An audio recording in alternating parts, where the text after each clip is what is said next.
അതിപ്രശസ്തയായ അല്ലെങ്കിൽ world famous ആയിട്ടുള്ള ഒരു നേതാവിനെ മത്സരിപ്പിക്കാൻ നിർത്തിയിട്ടും ഉപതെരഞ്ഞെടുപ്പിൽ വയനാടുകാർ പോളിംഗ് ബൂത്തിലേക്ക് എത്താൻ മടിച്ചു. അല്ലെങ്കിൽ വളരെ കുറഞ്ഞ ആൾക്കാരാണ് വയനാട് പോളിംഗ് ബൂത്തിലേക്ക് എത്തിയത്. ഏറ്റവും കുറഞ്ഞ പോളിംഗ് നിരക്കാണ് ഇപ്രാവശ്യം രേഖപ്പെടുത്തിയിരിക്കുന്നത്. ദുരന്തത്തിന്റെ വിറങ്ങലിപ്പ് ഒരു പക്ഷേ വയനാടുകാരിൽ നിന്ന് ഇതുവരെ മാറിയിട്ടില്ല. മരിച്ചുപോയ ഉറ്റവരുടെ മൃതദേഹം പോലും കിട്ടാതെ കരഞ്ഞിരിക്കുന്ന ദുഃഖിക്കുന്ന ആൾക്കാരാണ് വയനാട്ടിലുള്ളത്. അവരെ പോളിംഗ് ബൂത്തിലേക്ക് എത്തിക്കാൻ എല്ലാ മുന്നണികളും കിണഞ്ഞു പരിശ്രമിച്ചെങ്കിലും അതെല്ലാം വിഫലമായിരിക്കുകയാണ് ഇപ്രാവശ്യത്തെ ഉപതെരഞ്ഞെടുപ്പിൽ. ഒരു മുന്നണിക്കും വയനാടുകാരുടെ വേദന ഇല്ലാതാക്കാൻ സാധിച്ചിട്ടില്ല. അതിന്റെ ഏറ്റവും വലിയ പ്രതിഫലനമാണ് ഇപ്രാവശ്യത്തെ ഇലക്ഷനിൽ അവർ പോളിംഗ് ബൂത്തിലേക്ക് എത്താഞ്ഞത്. കാരണം തേടി എങ്ങും പോകേണ്ട കാര്യമില്ല.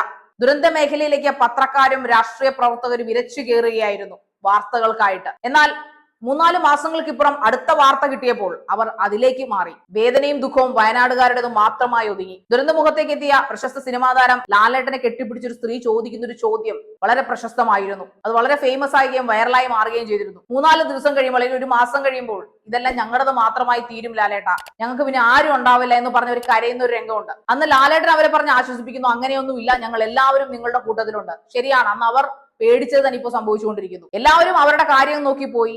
അത് രാഷ്ട്രീയക്കാരായാലും പത്രക്കാരായാലും പുതിയ പുതിയ കാര്യങ്ങൾ തേടിപ്പോയി. വയനാടുകാരുടെ ദുരന്തം അവരുടേതും മാത്രമായി അവശേഷിച്ചിരിക്കുന്നു. ദുരന്തത്തിൽ ഏതാണ്ട് 254 ആൾക്കാരെയാണ് കാണാതായത്. അതിൽ 47 പേരുടെ മൃതദേഹം ഇതുവരെ കിട്ടിയിട്ടില്ല.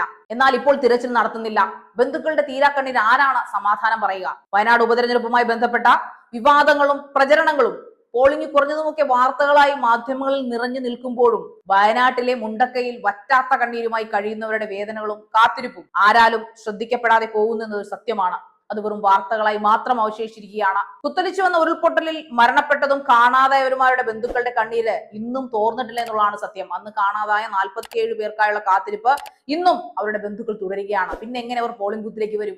ജൂലൈ 30-നുണ്ടായ അപകടത്തിൽ 254 പേർ ആകെ മരിച്ചതായാണ് മന്ത്രി കെ രാജൻ നിയമസഭയിൽ നൽകിയ കണക്ക്. ഇതിൽ 54 പേരെയാണ് കാണാതായത്. ദിവസങ്ങളോളം നടത്തിയ തെരഞ്ഞെടുപ്പിൽ 7 പേരെ കണ്ടെത്തുകയുണ്ടായി. ശേഷിക്കുന്ന 47 പേരെ ഇനിയും കണ്ടെത്താനുണ്ടെന്ന് ആക്സ് ന്യൂസ് മലയാളത്തിന് വേണ്ടി വിവരാവകാശ പ്രവർത്തകൻ എസ് ധനരാജന് വയനാട് ജില്ലാ പോലീസ് മേധാവിയുടെ ഓഫീസിൽ നിന്ന് ലഭിച്ച വിവരാവകാശ രേഖയിൽ പറയുന്നു. മരണപ്പെട്ടവരുടെ സാമ്പിളുകളും ബന്ധുക്കളുടെ സാമ്പിളുകളും കണ്ണൂർ റീജിയണൽ ഫോറൻസിക് സയൻസ് ലബോറട്ടറിയിൽ അയച്ച് പരിശോധന നടത്തിയതിൽ നിന്നാണ് 7 പേരെ തിരിച്ചറിയാൻ കഴിഞ്ഞത്. 33 കേസുകൾ ഇത് സംബന്ധിച്ച് വയനാട് പോലീസിൽ രജിസ്റ്റർ ചെയ്ത അന്വേഷണം നടത്തി വരുന്നു. എന്നാൽ കാണാതായവർക്കായിട്ടുള്ള തിരച്ചിൽ അവസാനിപ്പിച്ചതായാണ് മന്ത്രി കെ രാജൻ നിയമസഭയെ അറിയിച്ചിരിക്കുന്നത്. രക്ഷാപ്രവർത്തനത്തിൽ 233 മൃതദേഹങ്ങളും 222 ശരീരഭാഗങ്ങളും കണ്ടെടുത്തതായാണ് സർക്കാരിന്റെ കണക്ക്. ഇതിൽ 177 മൃതദേഹങ്ങൾ നേരത്തെ തിരിച്ചറിഞ്ഞ് ആദ്യം തന്നെ കൈമാറി. DNA പരിശോധനയ്ക്ക് ശേഷം 77 മൃതദേഹങ്ങൾ കൂടി തിരിച്ചറിഞ്ഞു. അതേസമയം ഉരുൾപൊട്ടൽ ദുരിത മേഖലയിലെ രക്ഷാപ്രവർത്തനങ്ങൾക്കും ദുരന്ത നിവാരണ പ്രവർത്തനങ്ങൾക്കുമായി കോടികൾ ചെലവഴിച്ചതായാണ് സർക്കാർ കേന്ദ്രത്തിന് റിപ്പോർട്ട് നൽകിയത്. എന്നാൽ റിപ്പോർട്ട് നൽകിയപ്പോൾ 60 ലക്ഷം മാത്രം ചെലവഴിച്ചതിന്റെ കണക്കുകളാണ് മറ്റൊരു വിവരാവകാശ രേഖയിലൂടെ ലഭിച്ചത്. പ്രളയവും ദുരന്തങ്ങളും ഉണ്ടാകുമ്പോൾ അതിൽ നിന്ന് കൈയിട്ടുവാരുക എന്നൊരു ദുഷ്പേര് നമ്മുടെ ഗവൺമെന്റിനുണ്ടെങ്കിലും അത് വയനാട്ടിലും കാണിക്കുമോ എന്ന് നമുക്ക് അറിഞ്ഞുകൂടാ.